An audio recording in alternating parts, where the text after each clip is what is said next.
issues in the initial days, so which they have to get. I mean, like as the days pass, they get hold of it. So we kind of do a lot of counseling work during these days. So I would like to know what Sonali ma'am has to say about this. Sorry, I think my connection Thank just you, went off. Kaushika. So yes, so like Kaushalya was saying, and I think that's exactly what she was saying. So once the mother is out of the hospital, then many different areas begin to influence her decision making around breastfeeding. Family and friends play a very big role. The pediatrician, of course, is another person who is going to play a role in influencing how she experiences breastfeeding. But the lactation consultant is very, very essential point of contact because there are some issues that will come up, especially after discharge. So one big thing is engorgement. Actually, it's only after the mother leaves the hospital where the real mature milk comes in. And almost always, the body makes more than the baby needs in this transitional phase. So it's so important to guide her correctly at this point. We have to make sure that she manages this in the right way. Otherwise, you can actually even lose your milk supply if you don't efficiently manage engorgement. If the milk is not removed effectively, the body is going to stop making milk, or you could end up with issues like mastitis. Now, as you continue through this postpartum period, of course, at 2, 4, and 6 weeks, we have growth spurts. So that's another area where a woman needs a lot of reassurance. So now this, of course, we do in many different ways. One is educating the general public. So it's not just the woman knowing, it's not just her husband knowing, her partner, the father.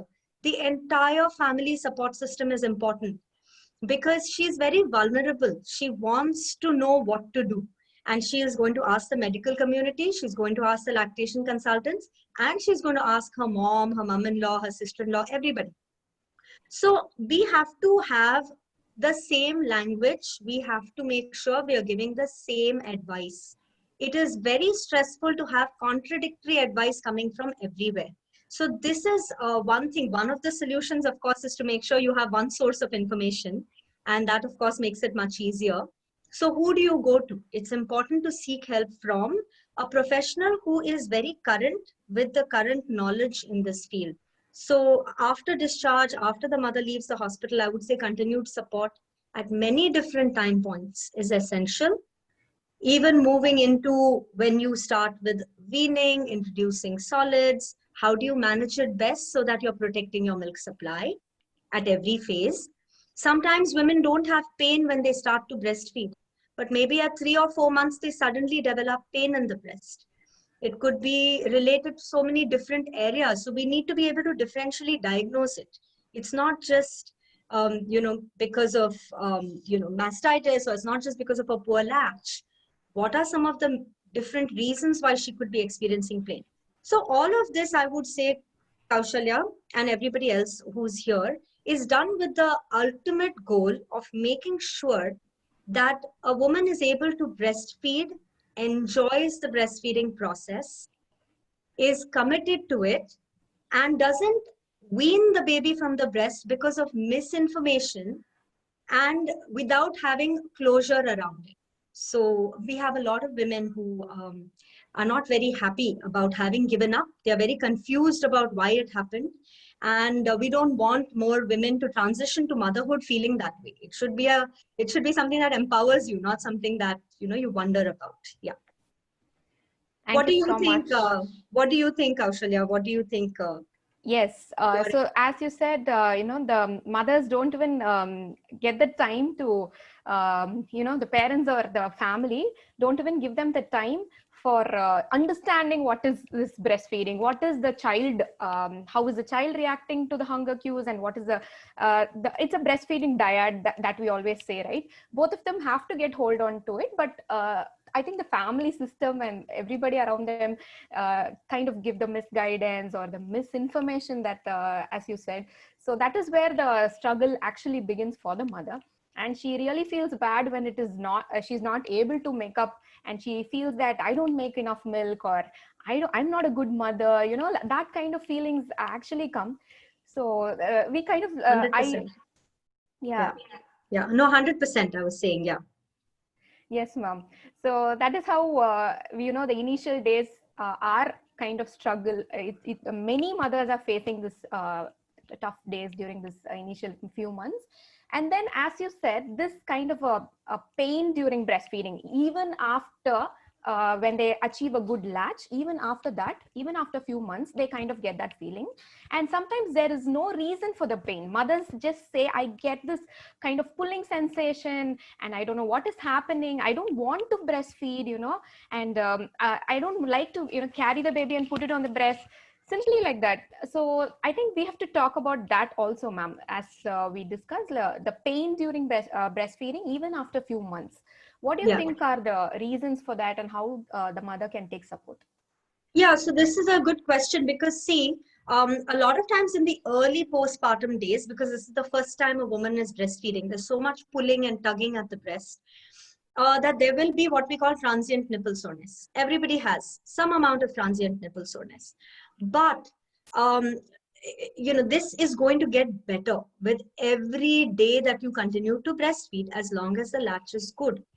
If it gets worse, then clearly there is a problem. And this is something that we will troubleshoot in the early days, hopefully with, correctly identifying, is it a latch? Is it something wrong? Is it something with the baby's oral anatomy? So we have to be able to, really categorize it. It's not as simple as saying the latch is poor. Now, similarly, as the baby, maybe the latch was great. The mother had a great start to breastfeeding. She had no pain. One half of women will say no pain. The other half will say terrible, worst experience, right? So maybe she had no pain. She got started off really well, but 3 months, 4 months later, suddenly there is excruciating pain. Now, at this point of time, we cannot say that it is the latch because both the mother and baby can be considered an expert in breastfeeding by 3 or 4 months, especially if there was no pain to begin with. So then we have to look at why is there suddenly pain now when it was never there before. And almost always when you look at this mother's nipple, you will find that there is probably an active infection. It could be a staphylococcus infection. It could be yeast infection. Okay. In some cases, it is simply a dermatological issue. There could be eczema, very bad itching at the breast, at the nipple actually. Okay. Or I have even seen psoriasis that came up after giving birth. Never had it before. But these women will complain of pain in their joints. So they'll say, I have a lot of hand pain, and then sometimes they come for physiotherapy. But then you realize that, this is part of a bigger spectrum. It's probably some kind of arthritic condition that has itchiness on the nipple. So when someone suddenly has pain after 3 months of pain-free breastfeeding, it clearly means that we need to evaluate the cause and treat the source. Otherwise, this pain is going to continue. Yeah. Yes, ma'am. And I find the pediatricians or other physicians to whom these mothers go, they are not able to connect this with breastfeeding. They are like, okay, this is something else that that doesn't affect. Many pediatricians, they don't find that. So I think mothers have to go to the right professional, as you said, who is updated with all this information, so that all these oral thrush and other yeast infections are first treated, and then the breastfeeding continues very smoothly. No, absolutely. And see, the bottom line is this, that we are not taught in the medical curriculum to look at things as one whole. If we look at things in parts, we are not going to come to the solution. If a woman complains of pain with breastfeeding, we automatically say, okay, it's a latch issue. The latch is given too much importance. It's actually given too much importance. There are so many different reasons why you could have pain with breastfeeding. What about a high palate? What about a tongue tie? What about, an active infection at the breast? So we can't just keep saying, improve the latch, improve the latch. I have so many mothers who say latch is perfect, but she still has pain. So we have even issues like a nerve getting impinged because of poor posture with breastfeeding. Right? So you simply give her a few stretches for her shoulder and her chest muscles, and she has improvement in symptoms. So, why the medical community is not able to pick up these things is because, if you look at the pediatrician is taking care of the baby. If you look at the gynecologist is taking care of the mother. And they don't want to step on each other's toes. Yeah. Okay, so there is this whole authoritative approach to care even over there, where he says, has the pediatrician looked at the mother's breast? Have they seen that there is a discoloration of the nipple? No, only if the baby has thrush in the mouth, they will say, okay, mother needs to be treated. But there are so many cases where the baby has no signs of thrush. The mother is in complete agony. It's like, thrush is most painful. It's like someone's burning, putting like, it's burning pain. And unless we treat it for thrush and both mother and baby simultaneously, we are not going to see improvements. So the problem is we are separating mother and baby. We need to look at them as one unit. As long as they are breastfeeding, we have to look at them as one unit. We can't look at them as two separates. Yeah, and then who does that? It's a lactation consultant.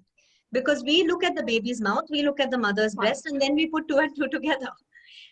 And of course, we only do one thing. So we better be good at it. That is very nice to hear. Yes, ma'am. I think the general public and also the medical community have to understand the role of lactation consultants when it comes to the breastfeeding part. So that is where these awareness programs really help, I feel. So coming to the next question that I wanted to ask, the breastfeeding journey is like, as you said, for many mothers, right from the beginning, it'll be really good and everything will go on well. And right after, introducing the solids, or even before that, sometimes the child refuses breastfeeding, like completely refusing, or like a few days or a week, something like that. So that's where the mother again gets into the problem, like, what am I doing? Am I making enough milk, or am I doing something wrong? Again, the same question arises. So there might be multiple reasons for that. So I want to know, what do you want to tell about that? Yeah, so breast refusal, yes. We've seen it in many time points again. In the early days, it could be just because of confusion. The baby is just used to feeding from a bottle. They prefer the faster flow, so they don't come to the breast. That is something that happens in the early days, which is why we don't recommend giving bottles at all. As far as possible, directly from the breast or Palader feeds, right? But as the baby gets older, they might refuse the breast suddenly and abruptly. Again, many reasons, and I find that really talking to the mother. I had a case very recently of a mom who had started to exercise and recently, and that was her only connection, because I have started exercising, the baby has stopped taking the breast. And I started to talk to her, and we were discussing what did you change anything? Was there a new change in your rhythm, in your pattern? Even down to the point that, did you change your soap? Did you change your shampoo? So that's how much we get into the nitty gritty and the basics when we are trying to figure out. And in this case, it came down to thrush. Okay, so you have to really identify, what is it? Because the baby has pain, the baby is refusing the breast? Then it's a very clear type of refusal. They're very hungry. They're looking for the breast, but they can't sustain and hold the latch. They leave it in pain. So it could either be thrush, or it could be ear infections. I have seen ear infections causing breast refusal. Um, at at some time points, I've even seen pain, like after vaccination, maybe the vaccinated side is painful. And when the mother holds the baby on that side, the pressure on the vaccinated point gives pain, so the baby will refuse the breast. So there are many reasons for this. And it could also be if the mother has suddenly shouted. For an older baby, when they bite sometimes, the first time she gets bit, she may shout really loud. Or maybe a firecracker. I've even seen a firecracker go off when the baby was at the breast. And then this baby just simply refused the breast from that point on. Now, the bottom line in any of these cases, I would say, is the baby has lost trust in the breast. It is not a safe space for the baby anymore, because they have associated it with a negative stimulus. So any of these cases, unless of course it's thrush where we have to treat the infection, if it is a psychological cause, then we have to regain the trust at the breast. Bottom line. Okay. So how do we regain the trust at the breast? By doing a lot of skin to skin contact. Make sure the baby is at the breast. Often don't force the baby to drink. Just simply put the baby on the breast, even if it is a 6-month-old baby. You know, it's perfectly fine. You take all your clothes off, take the baby's clothes off, only in diaper. Let the baby just rest on the breast. Don't do it with an intention to breastfeed. Do it with the intention to regain the trust.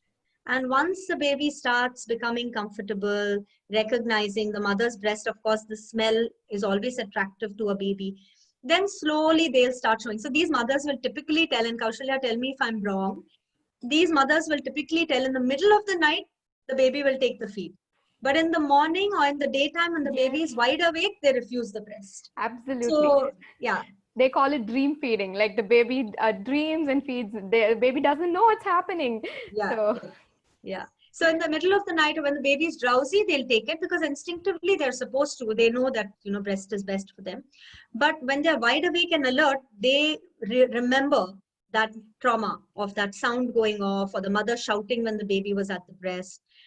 So of course, you know, it is difficult, but then the baby does come back to the breast 99% of the times, and we are able to continue with breastfeeding. So these should not be reasons why you stop breastfeeding. Otherwise, it becomes they get very depressed. They feel very sad that it was so sudden and they couldn't enjoy it. But there are strategies to help the baby come back. Yeah. yes.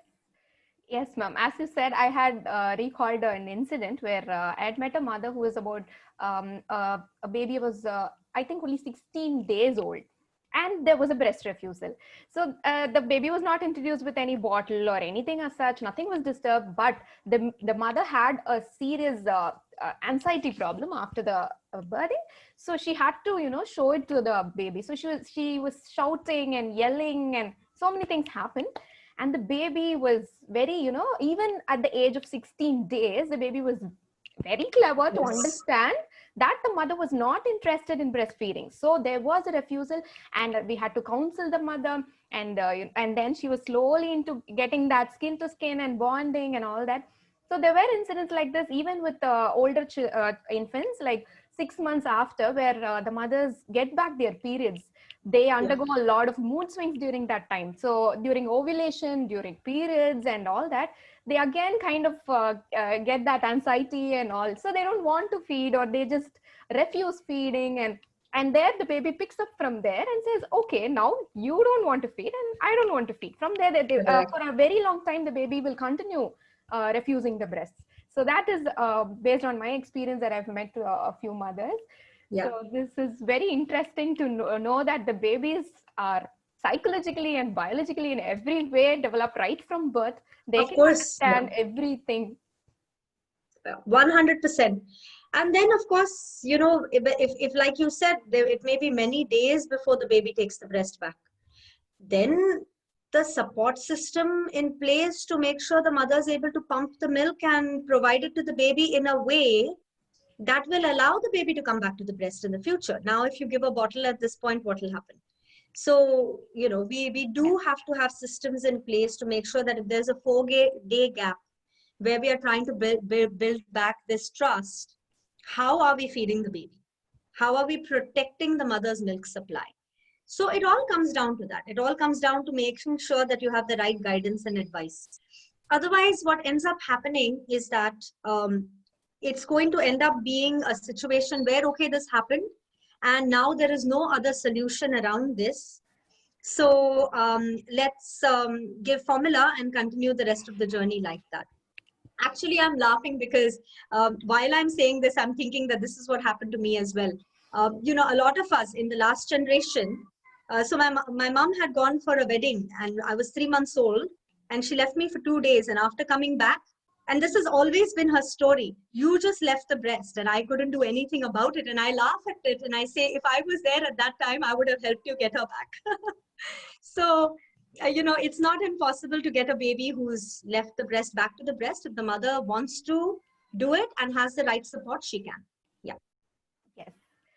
So talking about breast refusal, and the mothers refusing to breastfeed at some point of time. So there comes this problem, biting the nipple or biting the breast. And when the baby starts teething, especially, mothers feel that every teeth, every new teeth, there is something happening in this breastfeeding. So they kind of give up after some time, like even the misguidance that is actually happening right after 1 year, they say, no, that is enough. The baby has got all the teeth inside. So you shouldn't feed a toddler, something like that. So what do you have to tell to mothers during this biting during breastfeeding?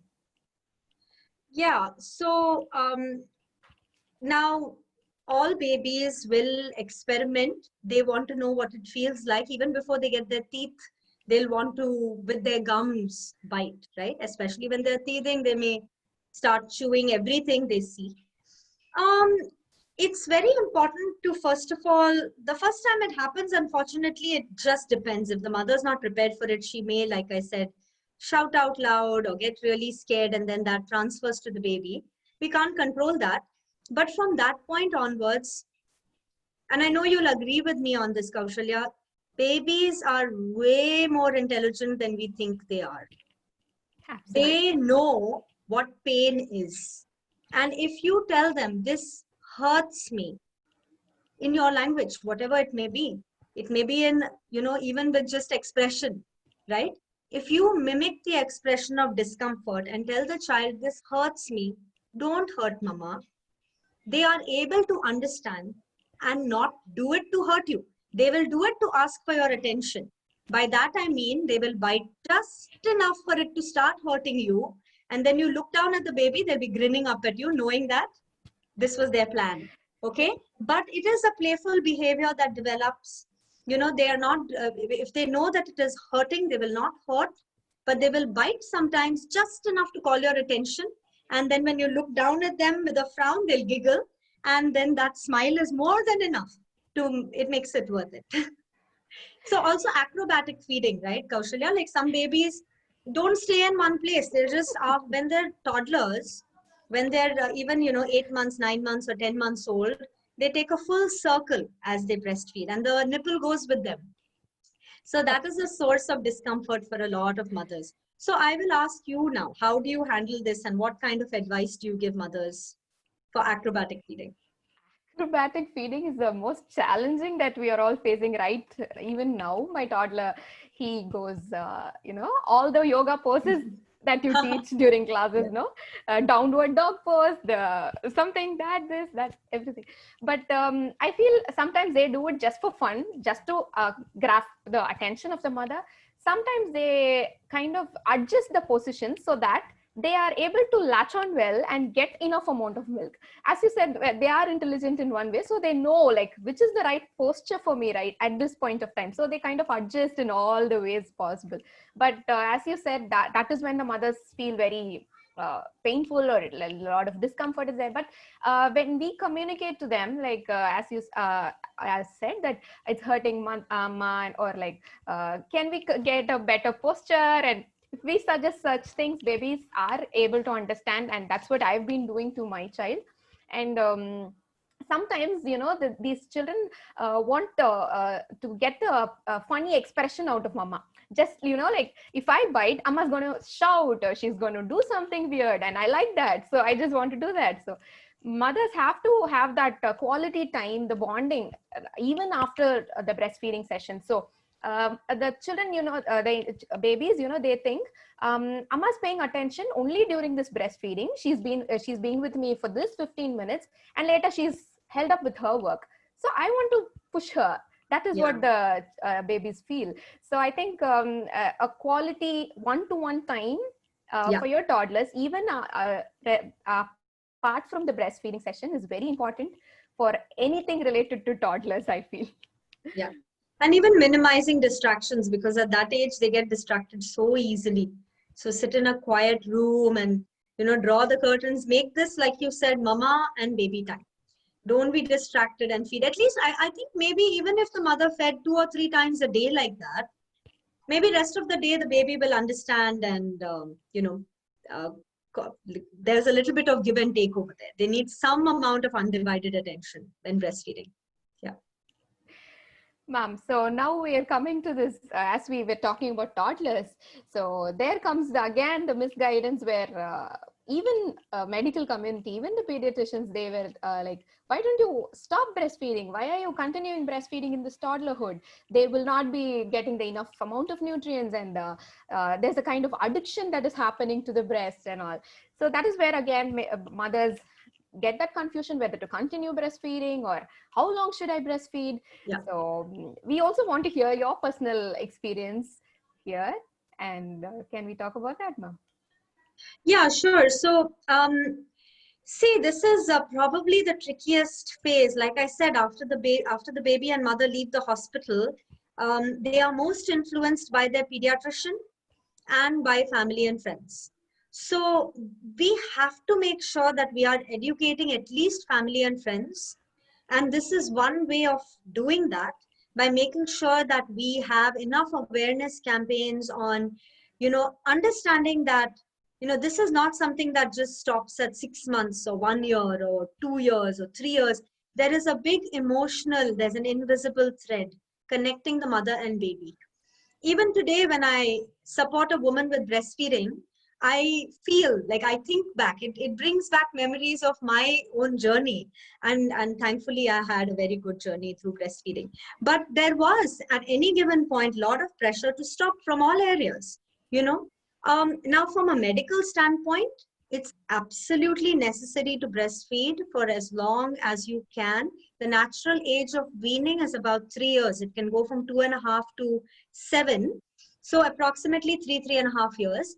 There are 3 types of weaning actually. There's gradual weaning, forced weaning, or abrupt, like gradual weaning, planned weaning, and abrupt weaning, right?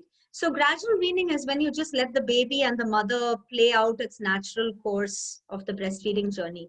One of the two will lose interest at some point. So sometimes the mother loses interest, okay? And this hopefully will happen a little later and not sooner.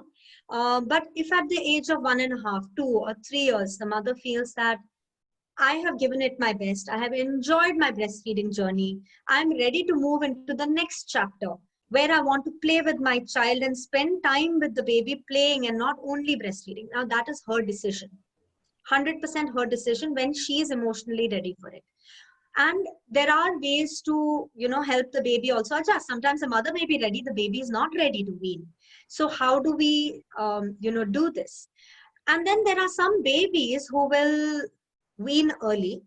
But then, of course, that depends. Like sometimes early introduction of solids can lead to early weaning from the breast, which means that we can do things which will prevent that from happening. But the most inappropriate way to wean a baby would be to wean based on inappropriate, non-evidence-based advice, which would be maybe your baby will get dental caries from breastfeeding. It's a very common thing that we hear. I've had the most dedicated mother call me. I had helped her get the baby to the breast with great deal of difficulty. So I remembered her very clearly. And then at 18 months, there was a call back saying that I want to wean. And I said, okay, I was surprised. And then when I met her, of course, you want to ask them why and what and when to make sure it is a real solid decision. And then it started coming out. I have a lot of pressure to stop. Everybody's telling me this is, going to create an unhealthy relationship between me and my child. Or in her case, the dentist had asked her to stop because of dental caries. So it is absolutely not true that you would get dental caries because of breastfeeding. In fact, bottles do and will cause dental caries because the milk stays in contact with the teeth for a long time. Nutritionally, sometimes I've heard mothers being told that at 9 months is the maximum point at which it helps. After that, it is not going to be helpful. Absolutely not true. For as long as you continue to breastfeed, it is going to help both mother and baby. In fact, what statistics tell us is the longer you feed, the more protected you are from breast cancer. you yourself. So if a woman has family history of breast cancer, I encourage her to feed at least for 3 years minimum, right? So it has actually a dose effect relationship. The longer you feed, the better your protection against getting breast cancer. The longer you feed, you continue. Now, of course, we are in this COVID era of social distancing, but pre-COVID era, I think the most favorite place any mother and baby has is going to a play area, right? Plus, we start play school early nowadays, right? We start play school at the age of 1.5 years, because also we want to get back to work. So it's a germ pool, and your child is going to keep falling sick every other day. I keep hearing stomach bug, stomach infection in school.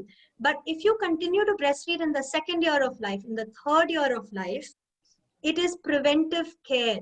You are going to minimize the number of babies with stomach infections. It is going to improve the gut microbiome for the rest of its life.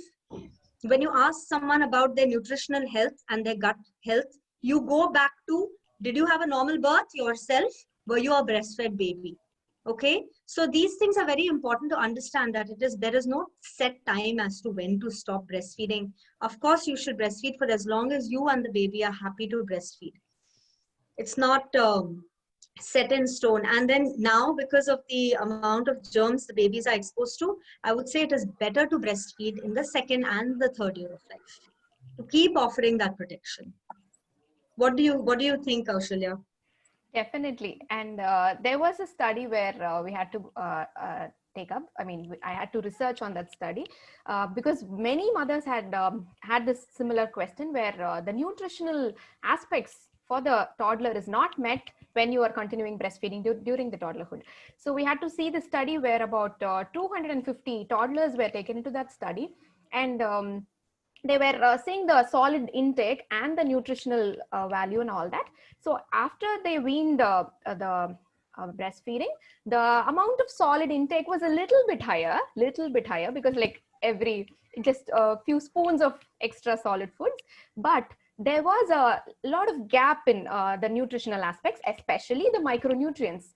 So the study was very, it was an eye-opening for me when I thought, okay, you are able to give a lot of not just the macronutrients, there are a lot of micronutrients that the baby is getting, especially the vitamin B12. There was a study even for vitamin B12 where about 90% of the vitamin B12 has been met just by breastfeeding and solids during the second year of life, the complementary feeding that we say.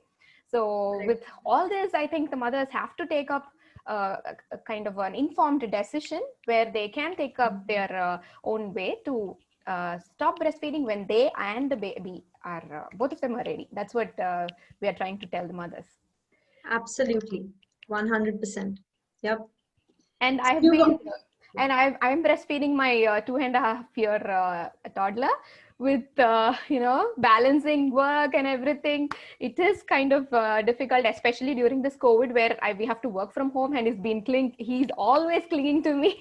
He just wants to get that connection. He gets bored. He cannot go out to play. So he wants that attention, and I am trying to manage. And I think a lot of mothers during this pandemic, they are facing a lot of, the stress and anxiety, but still we just say, okay, hold on, come on, let's fight it. That's what. Yes, ma'am. I think we have discussed a lot of things that we wanted to discuss. So can we take up a few questions from the audience so we'll address the... Sure, that sounds good. Yeah, that sounds good. I think there are quite a few questions over here right now. Yeah. Yes, I'll just check with... yeah. Okay. Kaushalya, should I send you the questions? I'm seeing the questions. I can see them here. Yeah, she's also able to see. Yeah. So we'll pick up somebody has asked, Benita, she says, my maternity leave is only 2 months. So I have to pump and give from next week. 5 hours I'll be out. So will my baby reject from my breast? It's her question. How old is the baby? 5. Maternity leave is 2 months only, so I have to pump and give. See, Kaushalya, I will let you answer if you want to answer first. No, ma'am, you please tell, because we haven't covered this part where the mother has to get back to work. I think you'll give your inputs and then I'll add on. See, I have a very, very pragmatic approach when it comes to supporting women through breastfeeding. Of course, everything said and done, we have to be practical. You have to get back to work. That is not an option. So how do we best make this happen? And typically, I would say giving a bottle at 2 months is not ideal. But in your case, the best option for you would be to pump and feed the baby. You will have to actually even prepare this process, this transition at maybe at 1.5 months, which is very early. But you will have to ensure that someone at home is able to give the baby this feed with a palader, because the baby at 2 months is too young. I'm not sure. See, some babies do it effortlessly, bottle to breast. Some babies, once they take the bottle, will refuse the breast. So you'll have to be a little bit careful. I would say that you can pump and give the baby palader feeds while you're not there. You can get a nifty cup that is easier to feed with. Once the baby is about 4 months old, you could maybe then transition to a bottle. But if you even leave one bottle of milk, 5 hours, you at 2 months of age, you'll have to leave 2 bottles. But at 4 or 5 months, even one bottle should be enough to take you through. And then the rest of the time you will breastfeed. So typically we find that mothers who work and who pump and leave milk, their babies will feed more often at night because they want the closeness. Yeah, Kaushalya, do They you want kind of also address it? compensate. Yes, Yeah. ma'am. They would like to compensate the time that you've left the baby. So they want to get back the connection and then the bonding. So they take up a lot of feeds during the night. I have personally seen that with my child. Yeah, same here. And that being said, like I think all of us have had to get back to work at around 2 months postpartum, right? At least for my second child, I did. And honestly, the transition is not so bad. If it's 5 hours, it's not bad. 8 hours, I wouldn't recommend. At 2 months, it's very young. Yeah. Yeah, this mother hasn't mentioned the age of the child. She just said my maternity leave is only 2 months from now. So something, I don't know. So we can assume, I don't know, but I think she means that at 2 months she'll have to go back to work. So that baby's too small, right? Yeah. So, but 5 hours is not bad. Yeah. Still better than a full day. Okay, next question. Kaushalya, do you want to pick one? Yes, ma'am. If the baby, okay, I'll read this question. Soumya says, if the baby refuses to drink milk from the breast because he or she is not hungry, is it okay to pump in the milk and feed them, or should we wait for them to cry for food so that they'll come and drink again whenever they are hungry? Okay. See, she has also not mentioned the age. So there is a thing called like I would like to tell this because after 3 months of age, there's something called this 3-month crisis that most mothers are facing. That is the duration of the breastfeeding and the number of times the baby is coming back to the breast is considerably lesser than the newborn stage. So that is when these mothers feel that the baby is not in my breast. He's just sucking it only for 5 minutes and then it's done. I have to force again to breastfeed.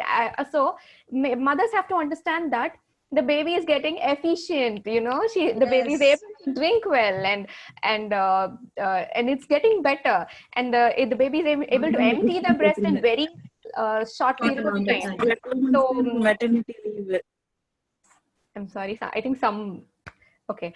So that is when the mother get confused. Like she feels that I have to force the baby to the breast, or the baby is going to go hungry all the time. So we have to understand that Shonali ma'am had been telling this often, that the babies are very intelligent. They know when to feed, how much to feed, 100%. And when to come back to the breast, when to take rest, when to sleep. So they are perfect right from birth. So you don't have to worry about hunger or just pumping and giving extra amount of milk or such. But definitely, I would suggest this mother to check how is the weight gain for the baby, how is the growth, and is it been going for a very long period of time. And that is when you have to seek support. And I think that's what I wanted to tell this mother. Yeah. So No, in this case, it does seem like it's one of those cases like where the baby is actually emptying the breast efficiently, and mom is used to a 3-hour feeding pattern, but the baby may be feeding at 4 or 5 hours now between feed. So that's a big shock. Suddenly, after 3 months of slogging through it, suddenly when the baby is drinking less frequently, they get very stressed. And another thing that happens at this point, Kaushalya, is also plateauing of weight gain, right? Weight gain, yes. So then that they is- get very stressed that, oh, baby's not drinking and weight is also not going up. So something's definitely wrong. So I tell them, no, you're just lucky your baby's gotten very efficient. And yeah. They kind of reach the targeted weight that they were, like almost by 3 to 4 months, they'll be, just Yeah. peak of growth, and then they plateau. So And then they plateau, yeah. the energy demand itself is reduced, so the baby is taking in a little lesser amount of milk. That's what the mothers have to understand. Yeah, and they're also expending more energy because now they're moving more. So that's another reason why they don't gain weight as much at this point. Yeah. Kaushalya, I've sent you the WhatsApp message with all the questions we have received so far, so that it will be easy for you to. Okay. Yeah, sure. It's easy enough to read from here too, right? Yeah, it's easy here as well, but Because they have typed and sent. Okay, that's very Okay. nice. Thank you. How sweet. How sweet, no? Ma'am, somebody has asked, Varini, yeah, she has asked, how do you balance bottle feed and breastfeeding? Like, I think right after work or something. I think you've already answered. Yeah, kind of. Yeah. Kind of. Okay, we'll have something else. Yeah. Yeah, this is a very repetitive question that we receive, ma'am. Like a 3-month-old baby feeding for a long time, that is about 1 hour, means is it improper latching? That's what. Well, there isn't enough information there to really answer clearly. But a 3-month-old baby feeding for 1 hour, yes, that is a very long time. Whether it is because of improper latch, it would depend on the history. Like if there has been a history of baby feeding all the time, slow weight gain, this has been a rough start, then we can assume that not just improper latch, it could be like some problem with developing an effective suction, and the transfer of milk from the mother to the baby is slow. So, that's one reason why you could have such a long feeding time. Yeah. That would be probably something that we'd have to really look at and, split hairs over. What do you think, Kaushalya? Yes, ma'am. I think it needs a lot of assessment to be done. You have to get a proper counseling, so we can, from there, any professional can help you out. Because it's just one-liner where we cannot come to a. Yeah, and also I will add this: the 3-month-old baby feeding for 1 hour. If you're going to say this baby is just comfort feeding, then that is not the right answer. There must be something happening. Definitely. Yeah, there's no such thing as, babies feed for comfort also, but not like this. Yeah. Yes. Okay. My child is 15 months old. I'm still breastfeeding. I have extracted 200 to 150 ml, wasted it till he was 4 months. I feel bad to waste milk. Okay. Don't have any. Okay. I don't know whether we can answer this question right now. How to save and reuse the milk? I think we can. What do you think, Kaushalya? We haven't talked about this at all. Yes, you can. How do you store milk? No, how do you store milk? Do you want to touch on that topic? Yes, ma'am. So I think even after the maternity leave, when you join back to work, I kind of tell mothers to find out how many times the baby is breastfeeding and roughly, take about the volume of milk that the baby will need during the break. So if it's like, as ma'am said, if it's like 5 hours or lesser, you will just have to have a bottle or two just for the, safety thing. And then you can directly pump it and store it in a refrigerator. The inner part of the refrigerator, you can store it in a bottle or any the breast milk storage bags that you can get. We also suggest using a glass container and store it on the inner part of the fridge. And then you can use it in the next 1 day. Sometimes the stash is so much that you have to store it in the deep freezer part, the upper part of the fridge. And there you can store it even longer, where you have to again thaw it. Bring it back to the refrigerator, the part, and then thaw it to the room temperature. So she said that she pumped and wasted. I don't know. I didn't understand that part. So I've extracted minimum 200 to 150 ml and wasted till he was 4 months. No, I think what she's saying is that she used to pump and dump because she didn't know how to save the milk. I mean, that might have helped her to boost her supply. But, this happens very often that women need to pump because of maybe too much milk production initially.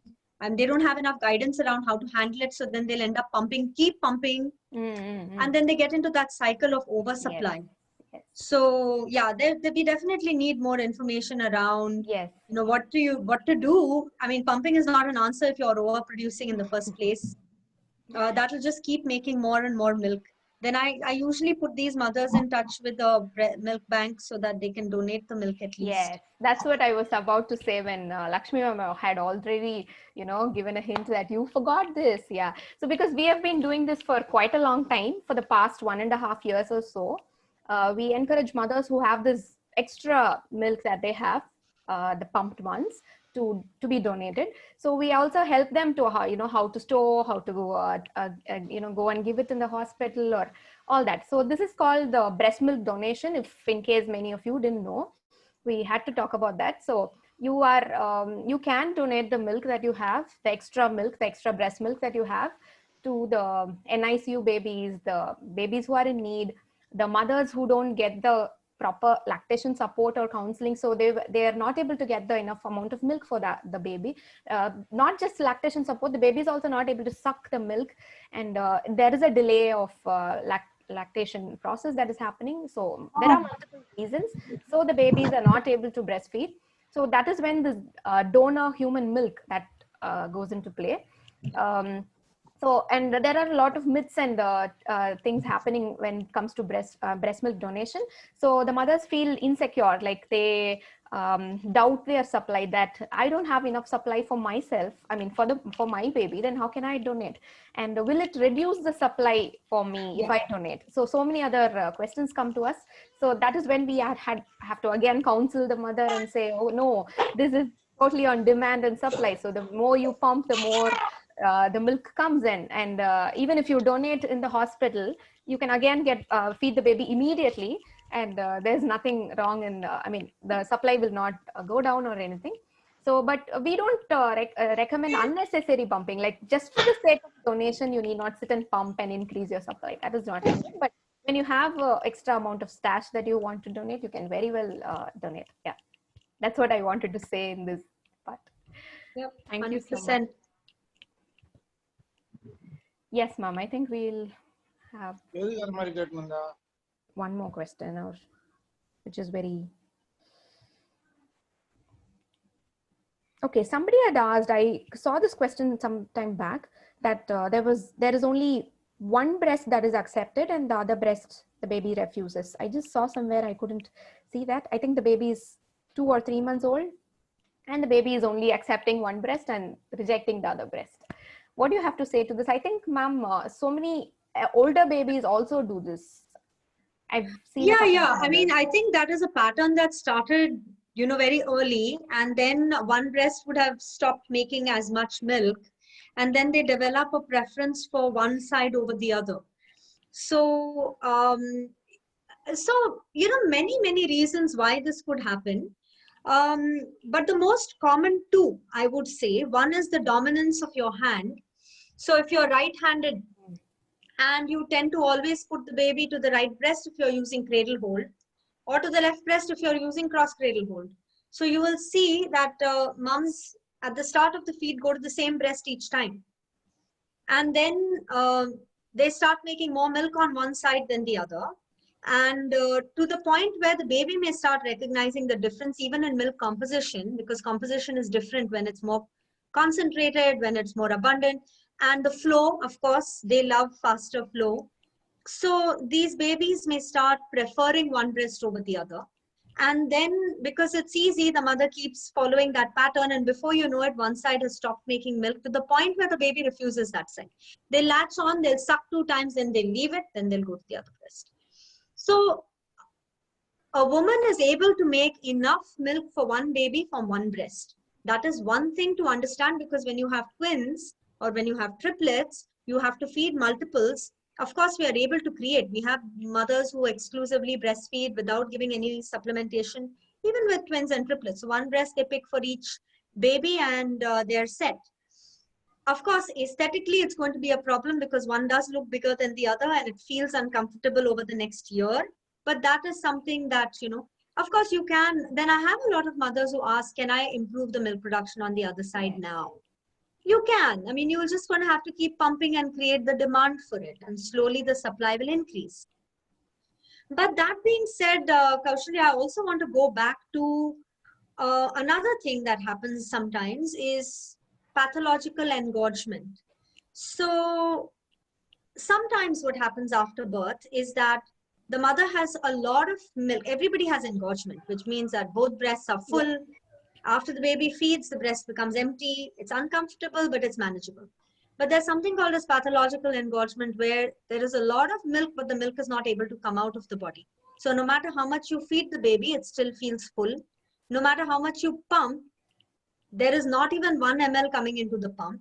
So what is going on? Why is this breast so hard, so full, so painful, and we are not able to even get the milk out? So this is called pathological engorgement. And this is the most common question doctors have for me typically. Why is it that some women have these issues? Well, it's usually because of IV overload in labor, or because of C-section, you have too much of IV drips given. The whole body holds on to fluids and then it closes the ducts. Now, what happens in these cases is that because we are not removing the milk in that early postpartum period, we're not able to remove it. After 3 days of being in that state, it's a very tough kind of a situation to be in. Even if we delay seeking out medical, I won't say medical help, lactation support for 3 days, then what will happen is the number of receptor sites in the breast are completely capped. There aren't enough receptor sites to bind with oxytocin to push milk into the baby. There's a fundamental loss in capacity of milk making for this woman. And this is very unfortunate because this is why some women will say, I just don't have enough milk for the baby. Initially, I had a lot of milk. Then I had a case of mastitis. Then I never had enough milk for the baby. So what happens is we are fundamentally diminished with the amount of milk we can make. And sometimes this can happen in one breast opposed to the other also. So this is another very real reason for why this can happen, besides, the more common reason, which is breast preference by the mother or baby. Yeah. Yeah, and ma'am, sometimes these mothers are given again the misguidance by some people or professionals, whoever it may be, that right after mastitis or right after engorgement, you are not supposed to feed the baby because that will even create even more infections or such. So that is where again the mother gets confused and she doesn't offer the breast, and then it continues. The breasts again get full and all that. So even after surgery, the mothers, some mothers have to undergo the surgery due to breast abscess or some other infections whatsoever. Sometimes the mothers are not allowed to breastfeed or, stop breastfeeding even from both the sides. That's what has been told to many mothers. So as ma'am said, the more you breastfeed, the more you comfortably and taking proper support, all that will help you on not getting engorgement or not getting mastitis or all that.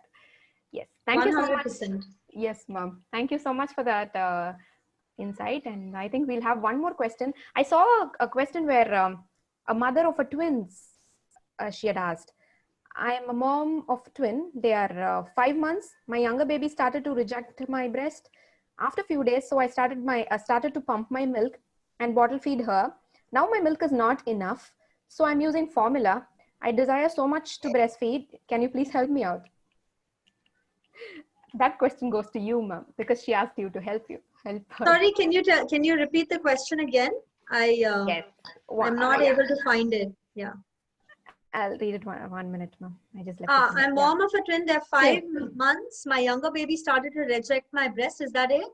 Yes. That's After a few days, so I started to pump my milk and bottle feed her. Now my milk is not enough and I'm using formula. Okay, so I mean, the babies are 5 months old and only one is one baby feeding at the breast and the other baby not feeding at the breast? Other baby is rejecting the breast. So she's getting pumped milk. Well, I think the primary issue here would be so there are two things happening. Why did the newborn reject the breast? There could have been some issues at that point. Maybe supplementation was introduced early, the baby preferred that over the mother's breast. We could have definitely done something to get the baby to the breast at that point itself. Now at 5 months of age, it's a little harder. Of course, the older the baby is, the harder it is to get the baby back to the breast. But I've seen older babies also. It's not impossible. But the primary issue here now would be to actually boost milk supply. So we'll have to first get on to definitely a pumping routine to boost milk production, ensure that you're eating right, getting enough stimulation at the breast.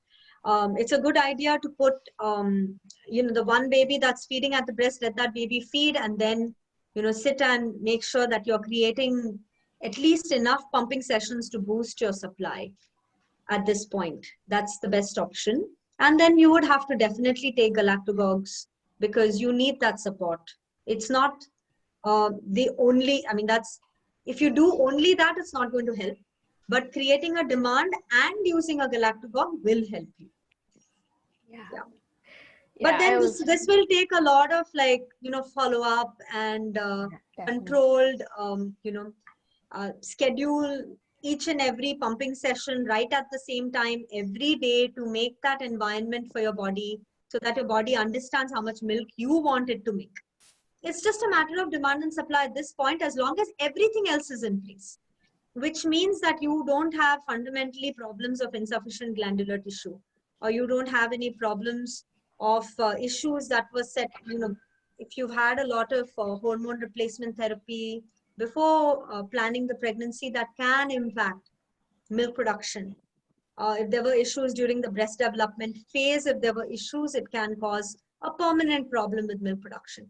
But if everything else is in place, there's no reason why we can't make more milk for the baby. But it takes a lot of effort from the mother, for sure. Yeah, it's a big commitment. Yeah. Yes. And like I say this, Kaushalya, I always say this. If you really want to do it, you will do it. And I'm not saying that everybody can or should. I'm saying that I have worked with mothers who I have thought this is not going to happen in my head. And then they have proved me wrong because they are so committed. And then I have learned from them because then now I know that if I support her enough, she will be able to do it. So it's, it's when it comes to breastfeeding, it just comes down to that. Yeah. Yeah, 100%, ma'am. I completely agree. So we have quite a few questions which are very repetitive, like how to increase or improve breast milk supply, or what is that diet that the mother has to follow in order to have a good amount of milk supply. So this has been very repetitive. So can you throw some light on the nutritional part? When it comes to nutrition, I always have only one thing I say to everyone, that if you were to give somebody who is not a lactating mother or someone who doesn't have a baby with her, whatever you feed her, she's not going to make milk. Okay. So nutrition plays a very supportive role. It is not the primary thing to drive milk supply.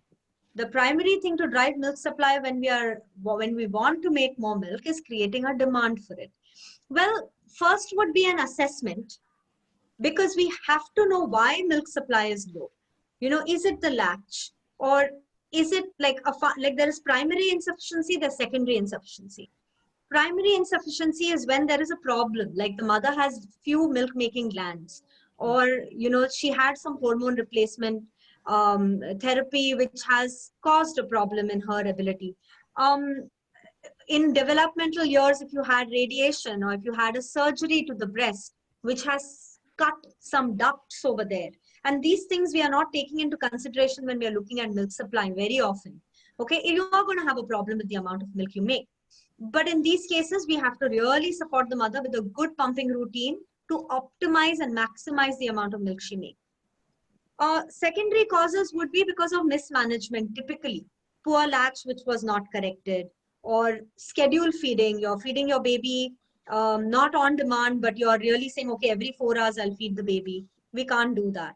Or if you initiate supplementation too early, you will have a problem with your milk production. So in these cases, of course, we can put systems in place to boost the demand and to ensure that nutrition is playing its supportive role. So there are the only known galactagogue we have actually is fenugreek. And then there is some amount of information about fennel. But outside of that, fenugreek does boost milk production by increasing metabolism. So it will give you a slight boost. But with that, you have to still feed the baby and pump every 3 hours, or create like post-feed pumps to create an increased demand. Otherwise, just eating all of these things are not going to help. It's the same, right? When it comes to losing weight, everyone wants to know what the diet is. No one's thinking about exercising. It's the same thing here. I mean, just eating is not going to change. It's hard work. It's hard work to lose weight. It's hard work to breastfeed. Exactly. Some mothers come to me saying, I met somebody and somebody had prescribed a galactagogue, a medicine or such, and nothing has worked. Nothing has worked. I've been taking it for the past couple of weeks or months. Nothing has worked. And I asked them the question, did you do something to stimulate your breast? Did you work on getting back to the breast? And I asked a couple of questions. They're like, no, I just take the tablet. It has to come rushing. The milk has to come rushing. And I wonder, okay. And then they always say that I take the right amount of nutrition. My even during this pandemic, they say, my husband hunts for some non-vegetarian food and something all that they say, like for the breast milk supply. So I take everything, but still I'm not able to, ma'am. Can you support? So there we have to go back and talk about everything, all the assessment, and then, tell them. So I think ma'am had given the part right. Like the nutrition is an add-on that it's going to support you, but just because of nutrition or the galactagogue or the natural things that you take will not give you the exact. Absolutely. Yeah. And it's very important to drive that in. But I mean, sometimes it takes time to understand that. Yeah. I always empathize the mother, because the mother's only intention will be to breastfeed. That's all. I have to breastfeed. So I've been doing everything possible. So she comes back, just helpless. She's just helpless and just says, I've been doing everything. Can you support? So yeah, taking the right support is very important at that point of time. Yes, ma'am. I think we'll quickly take 1 or 2 questions. Okay. Anything which is, Lakshmi ma'am, can you say which is very repetitive, or anything which is, because I've missed a few questions. Somebody has asked, is it good to take fenugreek daily to improve the exam? I think Sonali ma'am had already answered that. Taking it daily without anything else, without assessing or without doing the stimulation or anything, just taking fenugreek will not help you in a long term. Maybe it will just boost the supply or just help the metabolism get better. That's all. So even if you take daily, if there is nothing done to the breast, the stimulation or anything as such, it may not work. And then one question somebody has asked, sorry, can flat breast produce milk? Somebody has asked that question. Okay. Yeah, all breasts can make milk. Don't worry. Yeah, flat. What do you mean by flat breast? Do you mean like somebody had given that question there? Smaller sized breast or flat nipples? No, I don't know that, because somebody has asked that question. Can flat breast produce milk? That was smaller breast. I think smaller breast. Yeah. So see, again, it comes down to the amount of glandular tissue. If you can have small breasts and you can have a lot of milk making glands, and you can make more than enough milk. A lot of flat, small chested women are surprised that they have so much milk for the baby. And then you can have a very large breast and not make enough milk for the baby, because actually the size of the breast depends on the amount of fat in it. So even to answer the question, can my breast go back to its original size and shape? You can make them smaller by exercising and by getting into a lot of cardio workouts. Of course, I'm talking about when the baby is a little bit older and when you're able to get back to exercise, you can definitely lose weight over the breast. The only thing is the shape we can't do anything about, because that's just gravity. As you get older, it is going to sag. But the breast size has nothing to do with the milk making ability. Yeah, so flat chested women can make milk. Only thing is they need a little bit extra support with bringing the baby to the breast, because sometimes it is the nipple may not be very flexible. So when there's loss of tensility in the nipple, it becomes a little harder to position them at the breast. But then they would probably benefit with some laid back position. So the baby stays on the breast rather than keep slipping off. Yeah. And somebody have asked about posture also. How to improve the posture because it's painful for both the baby and the mother. For posture, it's most important to sit very well supported. You need a stool under your foot. You need to make sure there's a pillow on your lap and the baby comes to the level of the breast. Okay, so if the baby comes here, your back, look at your back has to be in contact with your chair. If you're sitting leaning forward over the baby, you're going to have issues with neck pain, back pain. Even sometimes, like I said, breastfeeding itself becomes painful because the nerves over here get compressed and it causes, pain at the nipple. So it's like a referred pain. For posture, stool under the foot, pillow on the lap, and a good breastfeeding position to really get the baby to the breast. The baby should be completely turned chest to chest with the mother, and the mother's shoulder should be. So feed like a queen, make sure the baby comes to you. The baby shouldn't make you work. You should make the baby work. Okay. And there is another question asking, does breastfeeding makes a woman weak in health? Okay, so I will have a more balanced response to that. I will tell you this, that when it comes to pregnancy and when it comes to breastfeeding, it is a parasitic relationship. It's a very harsh way of putting it, but it drives the information in very clearly. By that, I mean that even when you're pregnant, you are eating for your health. Even when you're breastfeeding, you are eating for your health. You are not eating to make more milk. You are eating the right kind of food to nourish your body. And, this is a part of being a mother in general. You take care of your health, you will be able to take care of your entire family. If you are constantly tired, not having slept enough, not just for breastfeeding, it's going to be a problem even when your baby is a teenager. Okay. So very important to understand that, yes, as long as the baby is feeding from you, calcium is getting depleted from your bones. Okay, only calcium. Calcium is the most important thing that gets leached out of your bones to give to the baby, both during pregnancy and during breastfeeding. So if you're not taking your iron, and calcium tablets, when you're continuing to breastfeed, you're going to be in trouble because you will then develop osteoporosis. But the good news is that for every baby you breastfeed, and when you stop breastfeeding that baby, your bone density actually increases after you stop. So that's your body's way of protecting. The body takes all the available calcium and makes sure it goes back to your bones. Your bones become stronger once you stop breastfeeding. And by that, I mean stronger than it was before you had the baby. So there is an additive effect. But that doesn't mean that you should not have your calcium when you're breastfeeding. You still need to have it. Okay? Yes. What do you think, Kaushalya? Anything you want to add to that? Yes, ma'am, because this has been very repetitive. Many mothers come with this question, and they also ask this, that whether I have to take the calcium supplement or the iron supplement.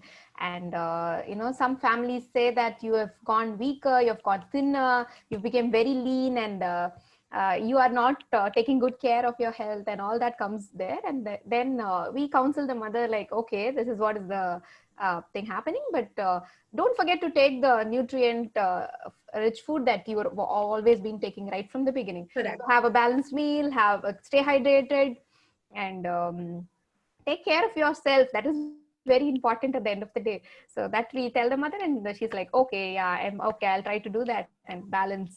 Yeah, so, yeah. And No, somebody 100%. Yeah, please go ahead.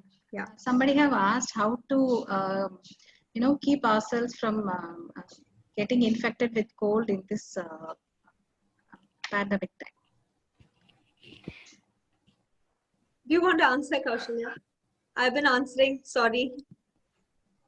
Okay, see, I will tell you this, that when it comes to most viruses, it enters through your eyes, nose, and mouth. So if you avoid touching your eyes, nose and mouth and your baby's eyes, nose and mouth, then you can prevent 90% of the infections. Wash your hands at regular intervals. You don't have to sanitize non-stop. And just simply forget about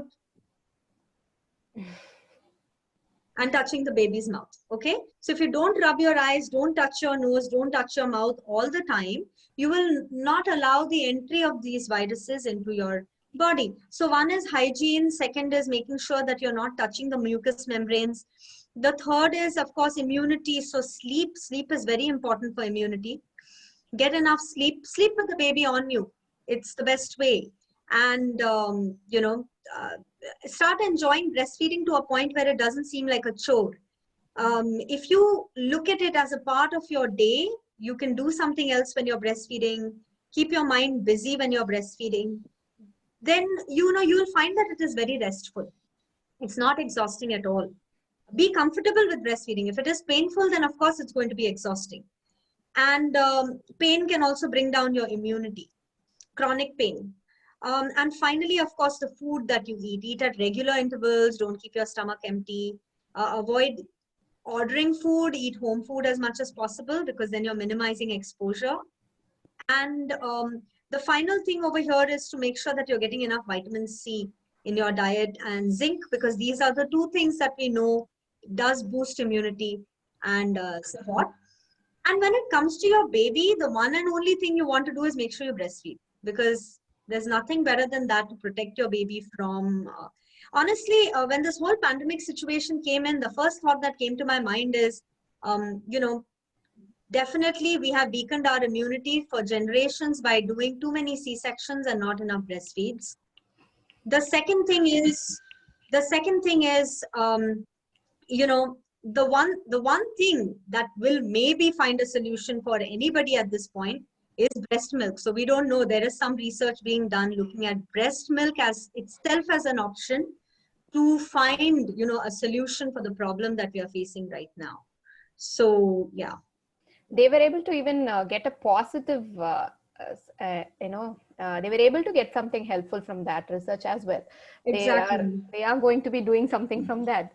So it's a good news to hear, Yeah, absolutely. Yes. Ma'am, your timing, I mean, I was just looking at the time. I was about to remind you. Yes, no, I was looking at the time. I do have something at 4:30, which I cannot push, so I have a hard stop right now. But if you want to continue with the Q&As, I will let you.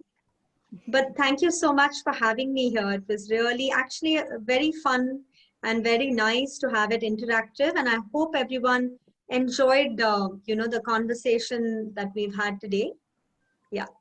It definitely did, ma'am. I enjoyed as well. I think all of the, the elder mothers over here, they were able to, get connected. They were very curious enough to know all this, because it was not just the young mothers here. We see a lot of inner wheel mothers as well. So yes. I hope everybody has enjoyed this, and thank you so much for patiently answering to all the questions.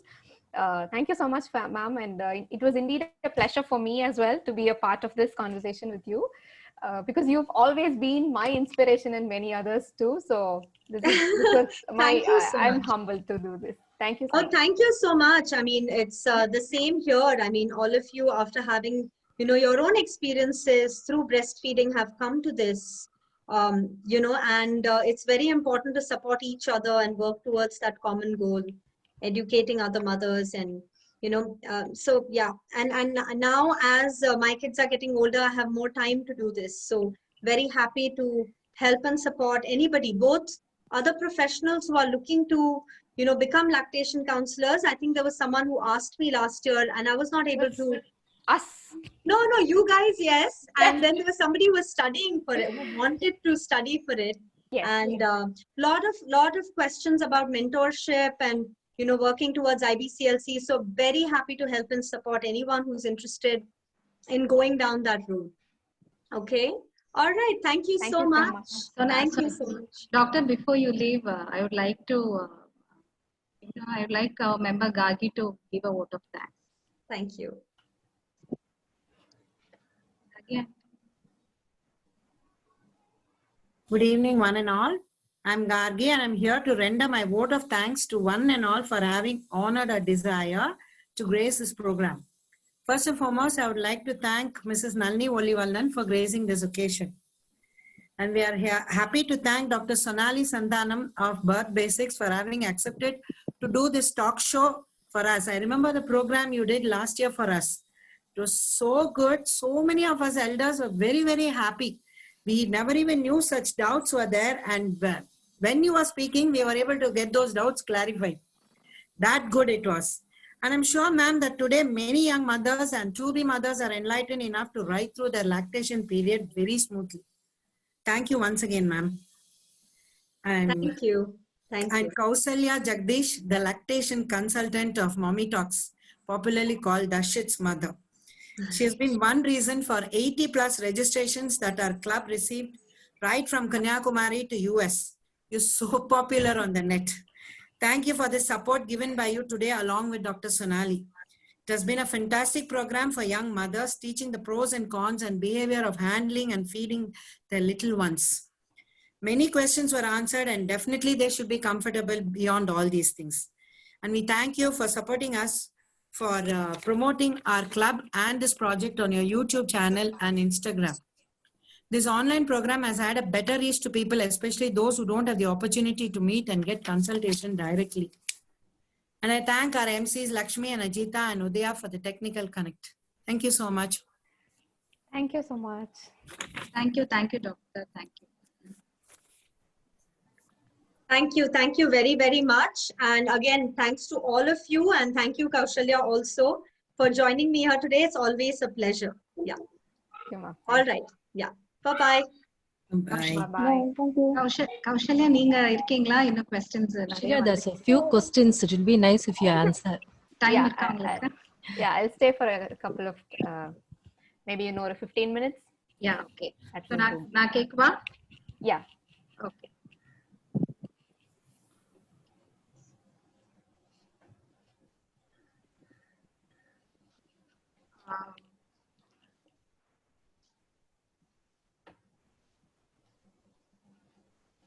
My child is 15 months old now. Still, I am breastfeeding. I have extracted minimum 200 to 150 milk. I think on the question we already answered, ma'am. Other we've. Oh, yeah. அது base பண்றோம் சொல்றாங்க. Anything which is very repetitive, ma'am, like any supplement should be taken during breastfeeding. அது நிறைய பேர் கேட்டிருக்காங்க. Yes, that was answered by Sonali ma'am as well. And that's called galactogogues. That is the supplements that we take. If it is like very necessary, if it's necessary, they can be taken, but not very unnecessary. Just to increase supply, for that you need not take. So plus adu mattum if you take it doesn't matter. Like only the galactogog and only the supplements will not help the supply.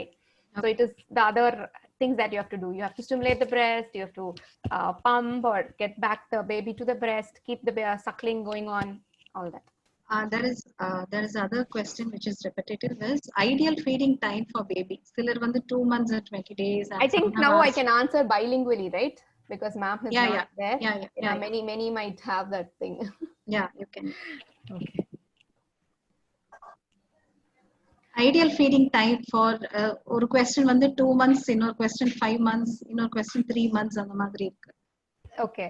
So there is nothing called a specific time limit or a duration அப்படின்னு சொல்லிட்டு there is nothing like that for the breastfeeding இது. So but after 3 months or after 4 months there is the duration actually becomes lesser if the proper latching is there, if everything is going on well. Duration becomes lesser. If it is kind of very long, then you might have to check whether it's something else that is going on, or is the baby teething, or is it only for the comfort. But ma'am I had already told that if it is only for comfort, only comfort kaga chumma vandu breast la irundhu suck panikite irukanga, you have to see other reasons, like kulandhukku edha attention thevapadudha, is the baby having some sickness or illness that is பின்னாடி it's happening, அதெல்லாம் you have to see. So ஒரு 15 minutes or lesser அதுதான் ஒரு 3 months அப்புறமா இருக்கும். But newborn stageல when the baby is not அந்த அளவுக்கு எஃபிஷியன்ட்டா milk எடுத்துக்க முடியாத டைம்ல மேபி கொஞ்சம் லாங்கா இருக்கலாம். And it will reverse actually. என்ன ஆகும் அப்படின்னா ரைட் ஆஃப்டர் 6 months இல்ல ரைட் ஆஃப்டர் 1 year வந்து குழந்தை வந்து சப்ளை கொஞ்சம் நமக்கு கம்மியா இருக்க மாதிரி ஆகும். தட் இஸ் சப்ளை கொஞ்சம் கொஞ்சமா கம்மியாகும். ஸோ அப்போ குழந்தை ரொம்ப நேரம் ஹேவ் டு சக். அப்பதான் வந்து இனஃப் அமௌண்ட் ஆஃப் மில்க் அந்த குழந்தையால எடுக்க முடியும். அந்த மாதிரியும் நடக்கலாம். But when it is like 2, 3, 5 months, I don't think it will take really long. If it is really long, you have to get yourself assessed. And there is another question. Hi ma'am, my baby is 70 days old boy. He is spitting the milk during burping and he's vomiting milk for past 4 days. He is also feeling very difficult to pass through. Please help him. Okay. So there's a difference between spitting and vomiting and she also said something else, no? The motion, na? Motion is feeling difficult. Okay. So spitting is very common. So breastfeeding time la எப்ப வேணாலும் வந்து இந்த spitting நடக்கலாம், especially during the initial few months of breastfeeding, because குழந்தையோட digestive system is not well developed and it may come up. திருப்பி ஒரு reflex மாதிரி கூட வரதுக்கு வாய்ப்பு இருக்கு. It will settle by 3-4 months அந்த மாதிரி. Vomiting is that the baby will completely throw out the milk. If the baby is taking about 60 ml அப்படின்னா 60 ml மில்க்கும் வெளியில வருது. That is called vomiting.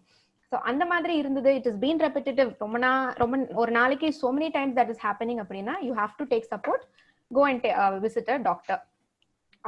Motion பத்தி சொல்லணும் அப்படின்னா during this initial 6 months time எக்ஸ்க்ளூசிவா breast feed மட்டும்தான் பண்றோம், தாய்ப்பால் தவிர எதுவுமே தரல அப்படிங்கும் போது குழந்தைக்கு மோஷன்ன்றது வந்து ஒரு கான்ஸ்டிபேட் ஆக வாய்ப்பு இருக்காது. குழந்தைக்கு ஜஸ்ட் டிலே ஆயிருக்கலாம் மோஷன் போறதுக்கு, which is okay.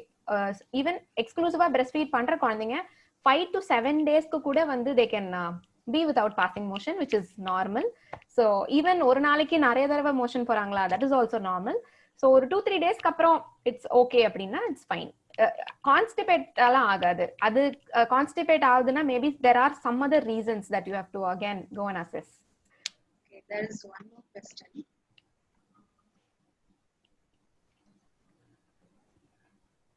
During night time I can feed only with one breast due to flat nipple, but after waking the another breast gets tightened. Shall I feed it as such to my 3 months old baby? Definitely there is nothing wrong in feeding with a full breast. ஏன்னா இது ஒரு மித்தா இருக்கும் நிறைய பேர் ஃபேமிலிஸ்ல. இந்த மாதிரி பால் கட்டிக்கிற மாதிரி இருந்துச்சுன்னா பால் கெட்டு போயிடும், இல்ல பால் வந்து குழந்தைக்கு சேராது, இந்த மாதிரி ஒரு மித்து இருக்கலாம். But it's not that way. Milk is always fresh. It's always fresh when it's inside the breast. Nothing will happen. So ஒரு full breast வந்து இருக்கு மார்னிங் எந்திரிக்கும் போது அப்படின்னா definitely you can feed from that breast as well. In case அது ஒரு engorge மாதிரி ஆயிருக்கு, கொஞ்சம் டைட்டா இருக்க மாதிரி இருக்கு, baby is not able to latch அப்படின்னா மட்டும் you can give warm water compressions. சுடு தண்ணி ஒத்தரம் கொஞ்சம் breastல கொடுத்துட்டு கொஞ்சம் மசாஜ் பண்ணி லைட்டா இது பண்ணிட்டு then you can feed. But there is nothing wrong in feeding. My daughter is 10 months now and she co-sleeps with me and expects to be offered the breast for comfort feed. How can I stop that? Also, if a baby is feeding in lying down position, will that cause any ear infection? Okay, so first I had to answer this question where ear infection comes. So அது கண்டிப்பா கிடையாது. ear infection is not related to the sideline position at all. It is also a kind of a myth or not proper understanding தான், அதனால தான் இது வரும். So there are evidence based information where there is no relation. Right from birth sideline position la you can feed. If you feel that baby ku pore erikum or the baby is going to get that reflex or something, you can have a support under the baby or a pillow or something which is a towel or something rolled on. And the madri konja head raise panni vechittu you can feed during the sideline position as well. Coming to the first question, what was that? I'm sorry. இல்ல அவங்க வாரினின்னு சொல்லிட்டு ஒரு 2-3 times she has asked, if you are exclusively breastfeeding, how would you know that your supply is low? If you are breastfeeding and wanting to give bottle in a 24-hour period, how do we balance? 1 minute. The previous question la first part I didn't answer, so I wanted that. Adha அப்படியே மறந்துட்டேன். I answered only the sideline. She answered ear infection ஆகுமான்னு கேட்டிருந்தாங்க. அது comfort ஜோனுக்காக கேட்டாங்க. Oh yeah, okay. So this 10 months baby who is waking up often in the night for comfort feeding னு கேட்டாங்க இல்லையா? So comfort feeding னு கிடையாது. Any baby even up to 2 years or 3 years னு பாத்தீங்கன்னா they have this milestone to be achieved. அதாவது over a full night தூங்குறது அப்படின்னு பாத்தீங்கன்னா லேட் ஆக வாய்ப்பு இருக்கு. So அப்ப என்ன பண்ணுவாங்க? குழந்தை will get disturbed because of some other reasons. எந்திரிக்கணும், ஒரு டிஸ்டர்பன்ஸ் வருது. ஸோ அப்ப நான் திருப்பி தூங்க போகணும் அப்படின்னா the breast is the easier way to go back to breast. அதனால go back to sleep. அதனால அந்த குழந்தை அடிக்கடி வந்து breastல குடிக்கிற மாதிரி உங்களுக்கு ஒரு ஃபீல் தெரியலாம். But it is not just comfort nursing that you have to understand that baby stomach is very small. அந்த குழந்தைக்கு திருப்பி கண்டிப்பா பசிக்கிற மாதிரி இருக்கிறதுனால வராங்க, கொஞ்சம் குடிச்சுக்கிறாங்க, again going back to sleep. அந்த டைம்ல தான் அந்த co sleeping is really beneficial because நீங்க எந்திரிச்சு தனியா உட்காந்து ஃபீட்லாம் பண்ண தேவையில்ல. just lie down, கொஞ்சமா the baby will feed, then he'll go back to sleep. இது வந்து கொஞ்சம் நாள் ஆகும் to get better because even my 2.5 years child at least he wakes up 1 or 2 times even this age because they get disturbed because of multiple reasons. So they want to go back to sleep now, they come and breastfeed. But it's not just comfort nursing that we have to understand. And the question is, if you are exclusively breastfeeding, how do you know that your supply is low? If we are breastfeeding and wanting to give a bottle in a 24-hour period, how do we balance the pumping and breastfeeding? Are we supposed to pump after every feed or just pump for the missed feed? Okay, so I want to ask the mother, like, why do you feel that there's a low supply or anything? Because we, there's a mother ஒரு தானா ஒரு நினைப்பு இருக்கலாம் that எனக்கு இருக்கா இல்லையாங்கிற ஒரு doubt இருக்கலாம். But ஒரு ப்ராப்பர் அசஸ்மெண்ட் பண்ண போதுதான் நிஜமாவே சப்ளை கம்மியா இருக்க மாதிரி இருக்கா, இல்ல you are having a perceived low milk சஃபிஷியன்சின்னு உங்களுக்கு ஒரு பர்சீவ்ட் நோஷன் இருக்கா அப்படிங்கறத மேபி ஒரு ப்ராப்பர் லாக்டேஷன் சப்போர்ட்ல தான் பண்ண முடியும். Because most of the mothers are undergoing. Varni is from Delhi. Can you reply? Oh, sorry. Yeah. Okay. Sometimes this happens. Okay then. So this person has to get a proper lactation support so that she can get assessed about what is happening. If suppose she feels that there's a low milk supply, she has to see other factors like is the baby getting enough weight gain, is the urine count that is every day's urine count is adequate, and the milestones and other activities of the baby, everything is on track. That means the baby is actually getting enough amount of milk. Otherwise the baby will not be growing, the baby will not be achieving the milestones. So you have to get all these assessed and then find out if it's really a low milk supply or it was just a perceived notion. So if you want to then increase supply, if it's like you feel there's a low supply, then you have to pump.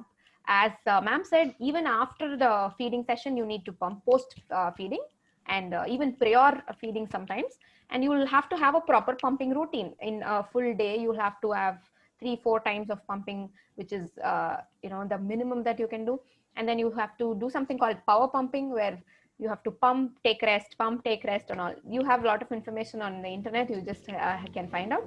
But I would say before even doing all the pumping sessions, you can go and get yourself assessed whether is there a real need to pump. And in case a குழந்தை வந்து ரொம்ப நேரம் தூங்கிட்டானா எழுப்பி கொடுக்கலாமான்னு கேக்குறாங்க. This is Tamil, ma'am. I can answer bilingually, so that is where it's happening. தமிழ்லே சொல்லு. Okay. எவ்வளவு நேரம்? 3 hours or 4 hours மேல தூங்கிட்டு இருக்காங்கன்னா எழுப்பி கொடுக்கலாமா? Okay, இது வந்து I think the age of the baby we have to take in consideration. If it is a newborn baby, it's just only few weeks or just within a month, and if the baby has not gained weight, the birth weight and all, then you may have to consider giving it in 2 hours or something. But we always suggest the mothers to feed on demand. That is when the baby wants, you have to feed.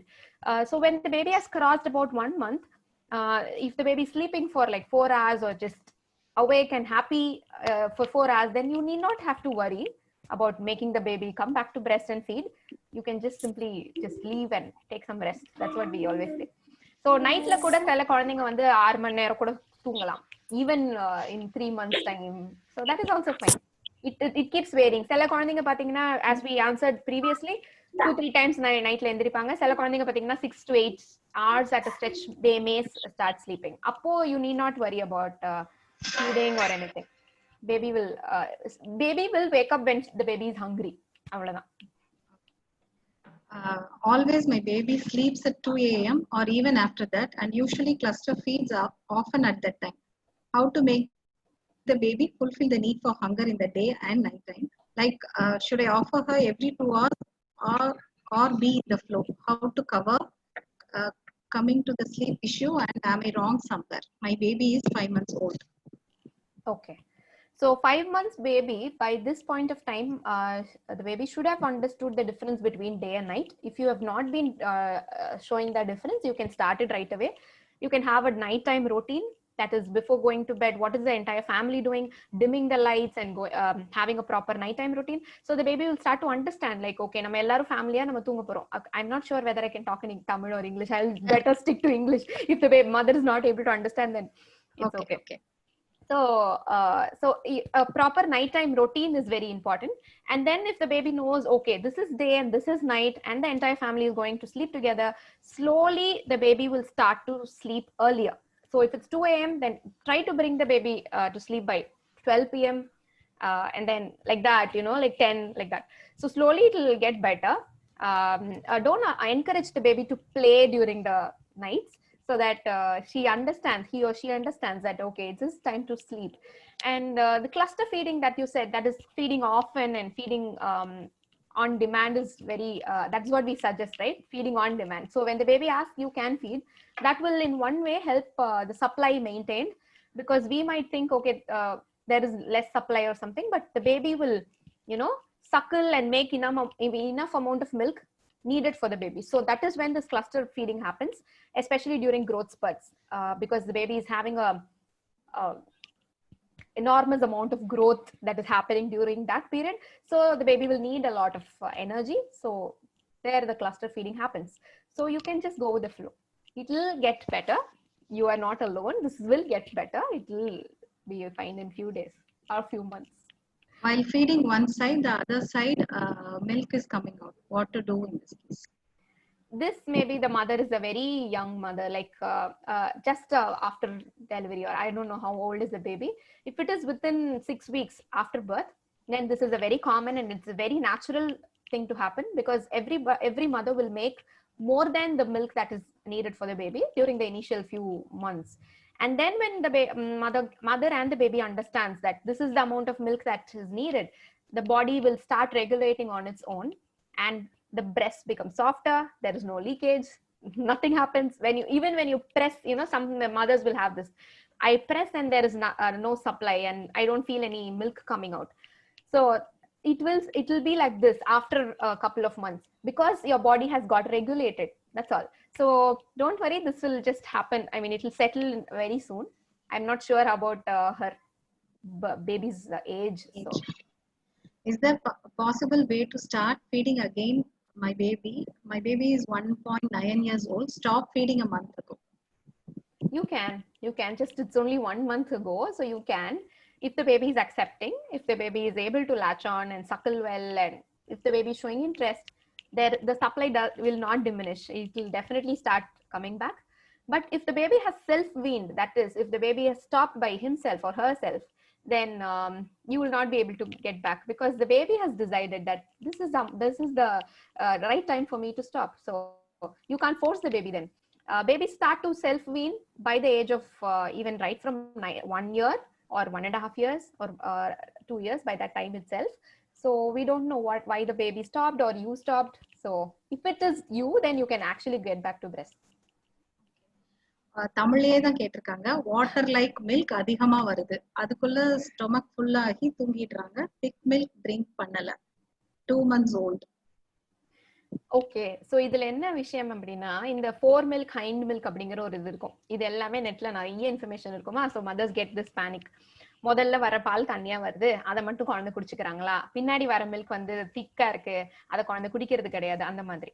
But what is happening is, இந்த 4 மில்க்கும் இந்த hind மில்க்கும் வந்து வரதுக்கு it just take some seconds or even a minute.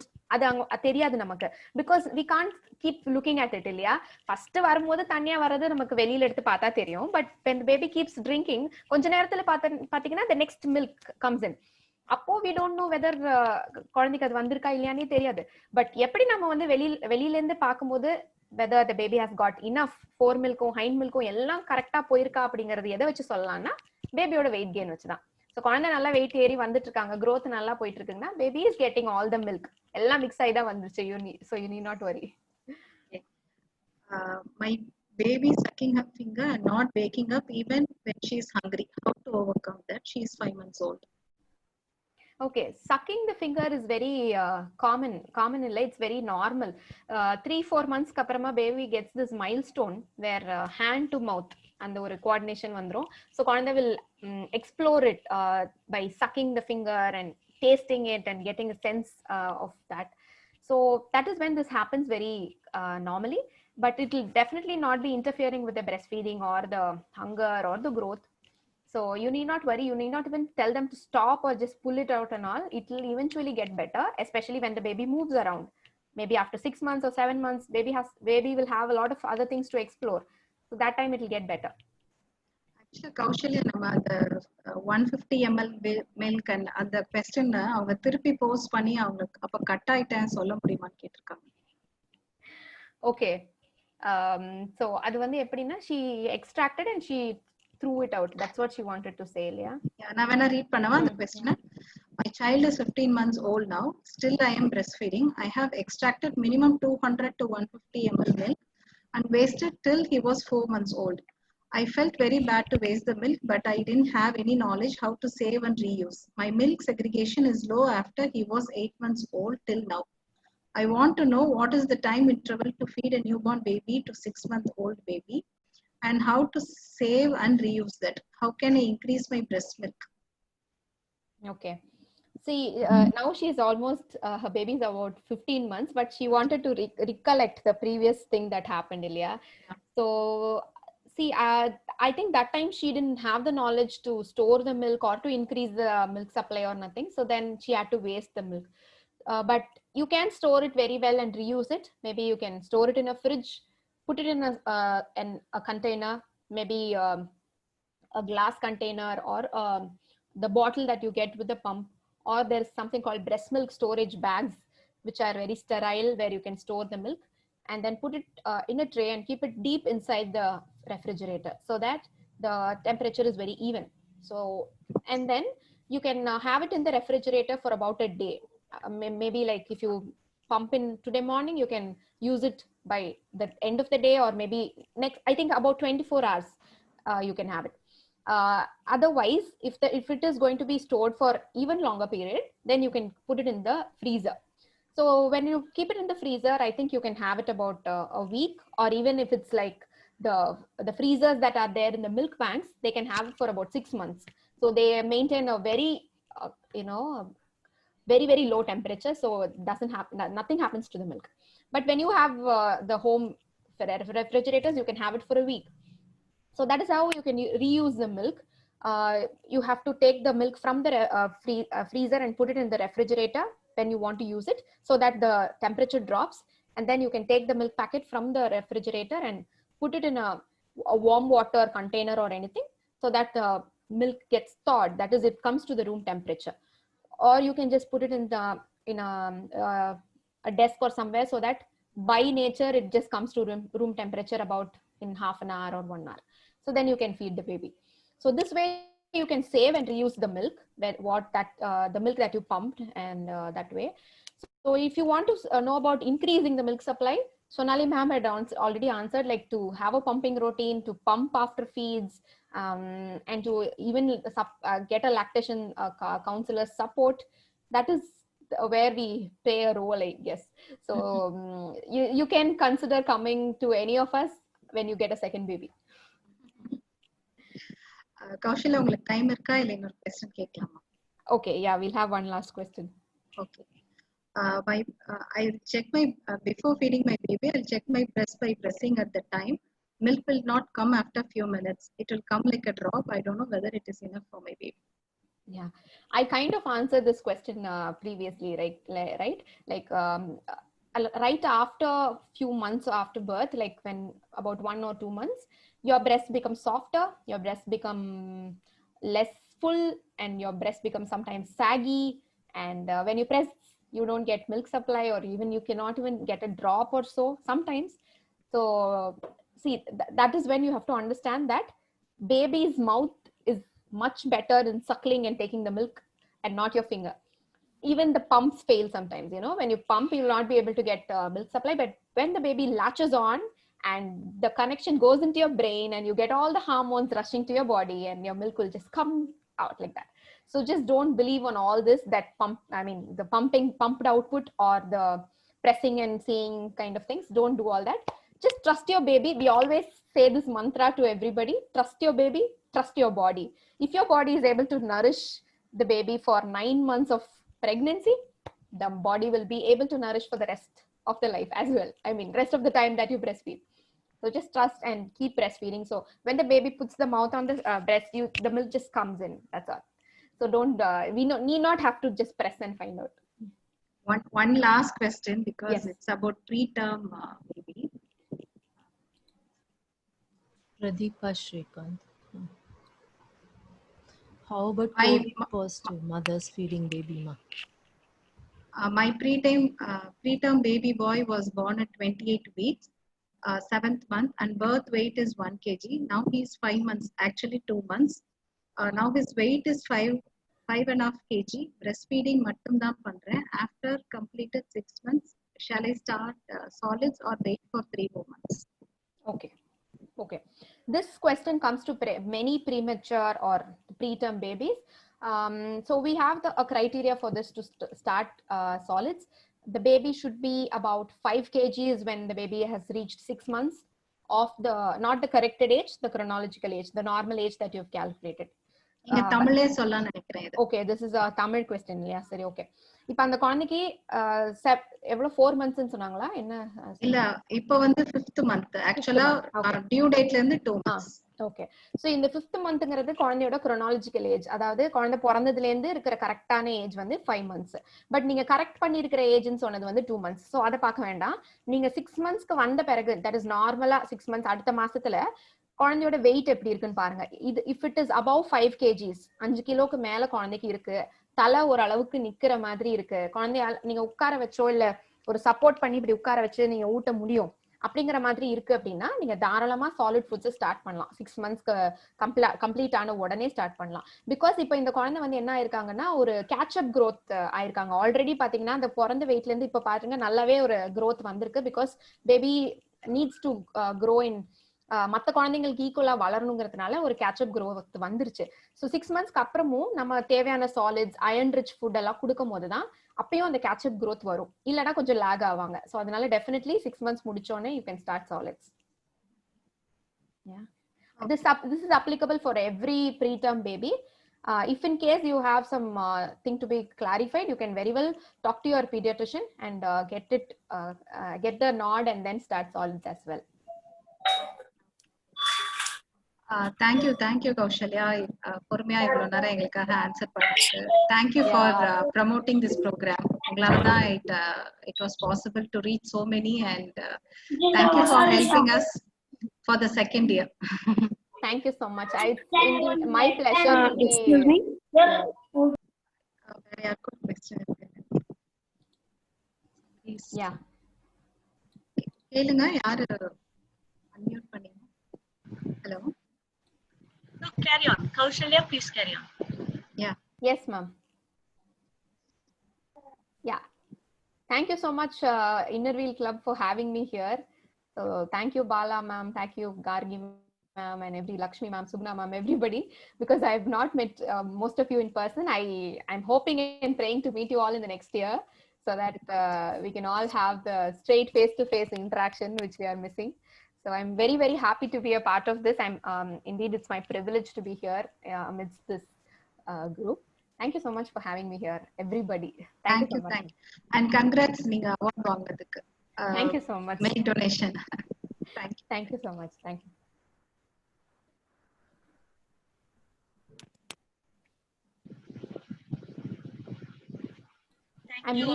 Thank you all the participants. Thank you for joining this webinar. And we are ending this session now. Yeah. Have a good day. Have a good Thank day. you, everybody. Thank you. Bye. Thank you so much. Thank you so much. Thank you all so much. Thank you so much. Thanks. Thank you, ma'am.